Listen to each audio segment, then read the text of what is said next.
நீ என்ன தென்மதுரை அரசாணியா நெசமாக வந்து இருக்கும் அல்லிராணியா நான் என்ற எண்ணம் கொண்டு நடக்காதம்மா நடந்தா தங்கையா கிட்ட நடக்காதம்மா இல்லாதத பொல்லாதது எல்லாருக்கும் சொல்லாது எம்மா எம்மா சும்மா சும்மா அங்கே இங்கே துள்ளாது பெண்ணாக வந்தாலே பெரும்பாகியம்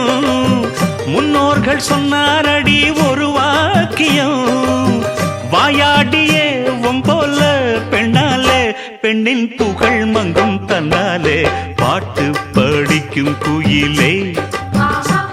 உன் பாட்ட நீ பாட்டு ஒயிலே பூட்டி பூட்டிச்சு வப்பேன் வீட்டு கிளிய ஒன்ன காட்டில் தோரத்தி 2 போட்டு கிறங்க வப்பேன்